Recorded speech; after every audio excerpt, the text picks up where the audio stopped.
Welcome, Wafa Sultan. In your opinion, what good did the cartoon crisis do? Thank you very much for having me on your show. We as Muslim people have been hostages of our own belief system for too many centuries. We have been hostages of our own prison. We have never heard other voices outside of our box. We are not used to hearing other voices. We barely are allowed to hear our own voices.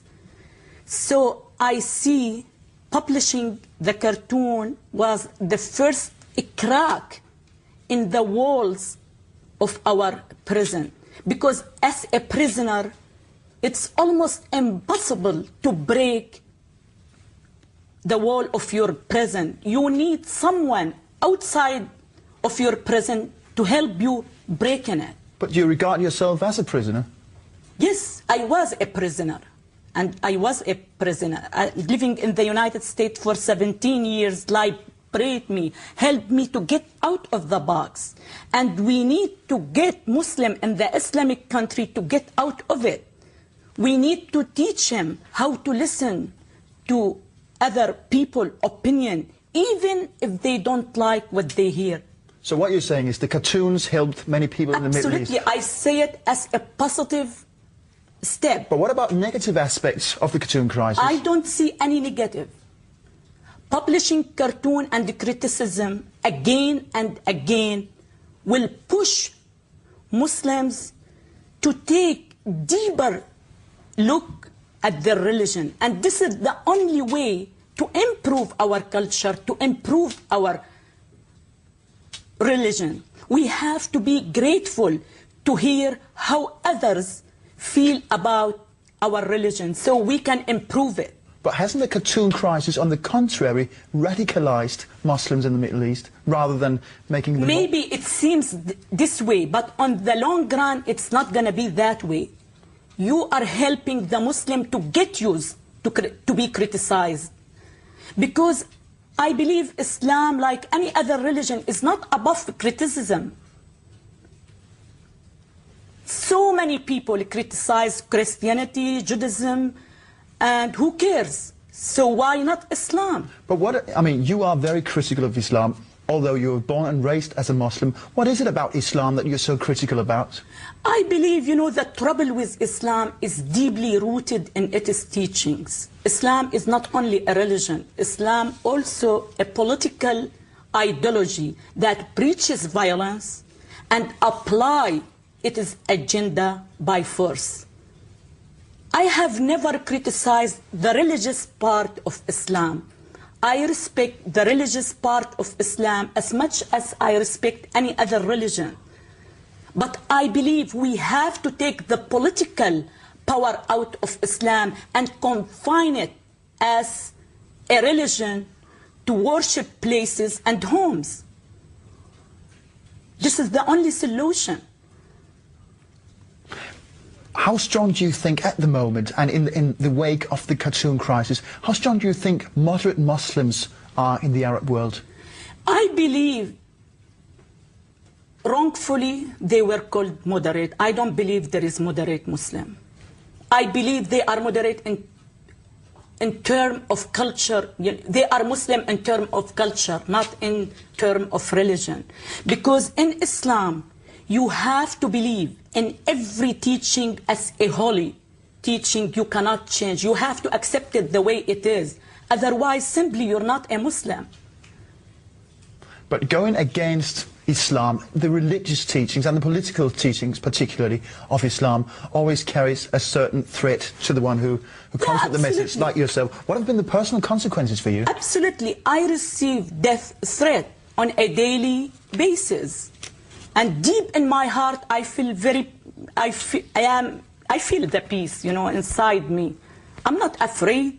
You're calm about what you're doing? I believe in what I am doing, and I have decided to keep doing it to the rest of my life. even if I have to sacrifice my own life, because I believe we are here for a purpose, and we're going to live this life only once. So it has to be good life. You have to be here for good reason. You know, I believe our fathers, our grandfathers, our great-grandfather didn't live for us but trouble. So why we have to leave the same problem for our generations? Why? We have to do something about it. But you said to begin with that the crack in the wall has been opened by Jyllands-Posten and, yes, and the 12 cartoons. Do you think that this crack in the wall will grow bigger, that the wall... No doubt about it. It will. No doubt. I don't know. Listen, the Muslim mentality has been shaped throughout 1400 years without any question being asked. So it's not easy to change this mentality overnight. It's going to take a long time and a huge amount of efforts. But eventually, we will get positive results out of it. We have to be optimistic about it. We have to have hope in order to move forward. I will never give up hope under any circumstances. Even though radical forces in the Arab world, say in Egypt, in Iraq or in Syria, your own country, now seems to be getting stronger. I'm not surprised with their reaction because they haven't heard other voices. It is, I believe, very natural reaction. But the more you do it, the more they will get used to it. So just keep doing it.